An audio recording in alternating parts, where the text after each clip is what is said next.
Welcome. For today's class, you read In Conversation, a Writer's Guidebook, pages 3 through 17. I'm going to give a brief summary and response to today's reading. The three questions that this chapter addresses are: why do we write? What is a writing situation? And what is a writing process?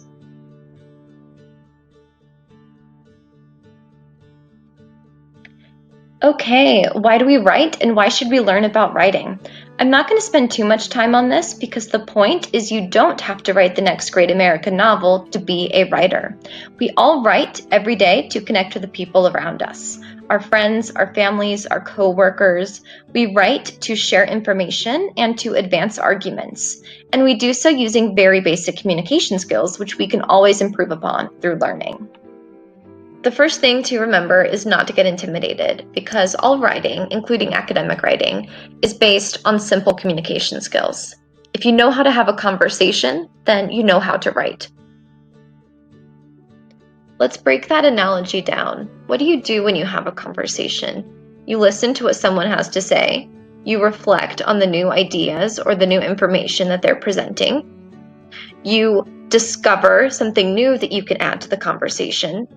You obviously don't want to repeat what they just said. And then you use your vocal cords to express this new idea and keep the conversation going. And writing is no different. You begin by reading about a topic. You think carefully about what you've just read. You look for something new to say. And then here's the hard part. You take the time to sit down and actually put those ideas into writing. This point was made by famous rhetorician Kenneth Burke through a well-known metaphor that likens all writing to a never-ending dinner party.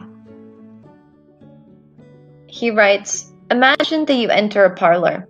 You come late. When you arrive, others have long preceded you, and they are engaged in a heated discussion, a discussion too heated for them to pause and tell you exactly what it is about. In fact, the discussion had already begun long before any of them got there, so that no one present is qualified to retrace for you all the steps that had gone before. You listen for a while until you decide that you have caught the tenor of the argument. Then you put in your oar. Someone answers, you answer him, another comes to your defense, another lines himself against you. However, the discussion is interminable.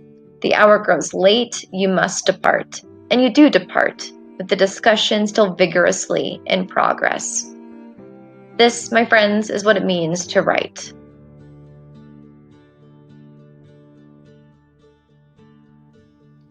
In Conversation, a Writer's Guidebook defines a writing situation as the setting in which writers and readers communicate with one another. To be more specific, that setting is the combination of multiple factors. Lots of people have studied this, and most experts would say that the core factors which make up any writing situation are purpose, audience, and context. Let's start with purpose because I cannot overstate the importance of understanding your purpose in a writing situation. Another textbook titled Writing Today suggests that most writing for the school or the workplace falls under two broad categories: to be informative or to be persuasive. And underneath these two broad categories, there are a host of more specific purposes. Another key thing to point out is that almost all writing encompasses multiple purposes. So writing can be both informative and persuasive. In fact, one of the important strategies for persuading an audience is to provide them with important information. It's important to clarify and understand your purpose from the very beginning because that's going to impact a lot of the decisions you make as a writer. For example, your textbook has this handy table on page 7, which shows that different purposes require different roles and actions. Let's say you're writing a reflective essay, which you will be for a first assignment. Your purpose would be to share reflections on an individual event, object, idea, or issue. To do so, you would be adopting the role of an interested observer. That means that you would be conducting a personal observation. During this observation, you would be taking detailed notes about what you saw and heard, what you smelled, what you felt, what you were thinking, what other people around you were saying or seemed to be thinking or feeling at the time. Really anything that struck you as interesting, notable, or somehow meaningful. Obviously, if your topic was something from the past, then you would be pulling these details from your memories instead. A reflective essay might also require you to conduct interviews with experts or other people who experienced the topic firsthand in order to get their observations. In addition to conducting interviews, you would most likely also browse sources like books, newspapers, and magazines so that you could gather as many observations as possible. And reflecting is really just a fancy word for thinking carefully about a topic. So your essay would ultimately be sharing what is learned through the process of thinking about all of these observations. Now, it would be different if your purpose was solely informative. For example, if you were adopting the role of an objective reporter, you would simply be presenting those observations without adopting an argumentative or evaluative position. In other words, you wouldn't be taking that next step of showing what is learned by reflecting on the observations.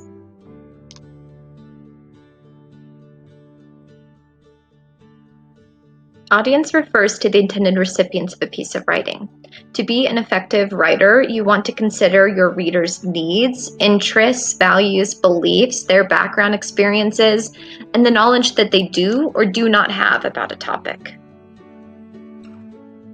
Understanding audiences can be extremely complicated. That's why tech companies spend billions of dollars collecting data about you. The factors that are considered most important for understanding an audience include their age, gender, ethnicity, cultural experiences, religious beliefs, political beliefs, personal wealth, sexuality, their level of education, geographic location. The list could go on and on. I think we're all pretty familiar with the idea that writing has to adapt for different audiences. For example, we've all seen advertisers make different choices when they're trying to appeal to baby boomers versus millennials or Gen Z.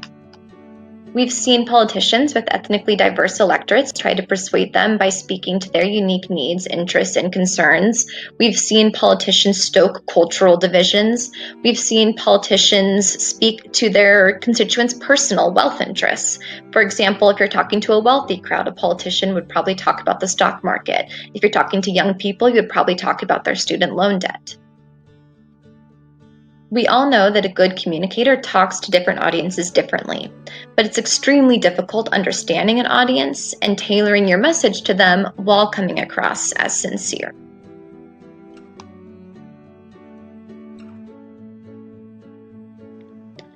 Context is a general term that encompasses pretty much every other factor that could influence how your piece of writing is interpreted and understood.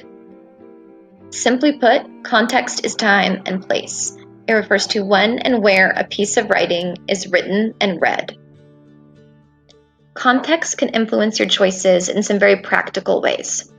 For example, let's think about place. If you're writing an academic essay, you could pretty much bet your audience will be reading in a quiet room. This means you'll have their full attention. However, if you're writing for a billboard, that means your audience is most likely in a moving vehicle, and there are a lot of distractions in their environment. In this case, good writing would try to capture their attention and communicate the message as quickly as possible. Context can also refer to cultural and historical trends and events. For example, the Republican National Convention happened in the middle of a global pandemic. President Trump chose to deliver a speech in front of a large crowd, and some people saw this as a strategic response to that context. They thought it exuded strength and showed a confidence that his administration had the pandemic under control. Others argued that this was a mistake given the context. They argued that it came across as insensitive to the deaths of nearly 200,000 Americans. Context can also refer to expectations of genre. Readers expect different things from different types of writing. For example, readers expect news articles to be brief. Readers expect academic writing to be in a legible font and to include an introduction, a body, and a conclusion. Finally, context can also include exigency, which is why the writer is writing about this particular subject at this particular moment. Exigency answers the question, why should I care right now? If the topic is not timely, if there is not something that makes this topic relevant and interesting and important to hear about right now, they won't care. To conclude, every piece of writing is the product of a unique writing situation. When a writer communicates for a very specific purpose and tailors their message for a very specific audience, while meeting the requirements of a context, we call that good writing.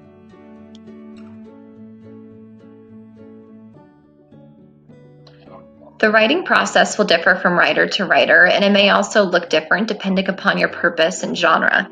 However, your textbook on page 11 gives a general outline of a writing process. Your book breaks up the process into 4 main stages: learning about a subject, planning and organizing, drafting and designing, and finally reviewing and rewriting. You'll generate ideas by brainstorming, you'll find sources, and then you'll read and take notes on those sources. At this point, you'll probably have way more ideas and more information from your sources than you could possibly use, so you're going to have to narrow your focus on a specific idea or issue. To narrow your focus, you'll write a research question or a thesis statement, and then a lot of the other steps might happen in various orders. For example, you might choose your genre, or if that genre is already assigned to you by a professor, you'll learn more about the expectations of that genre. Then you might outline your argument. After that, you might write a full draft with complete sentences and paragraphs. You might design the document, for example, including headings. After that, you'll review, revise, and edit the document, and finally add a works cited page. Okay, our next lecture is going to pick up on the first stage of the writing process, learning about a subject. We're going to go over tips for generating ideas and learning how to be active and critical readers. Thanks for your time.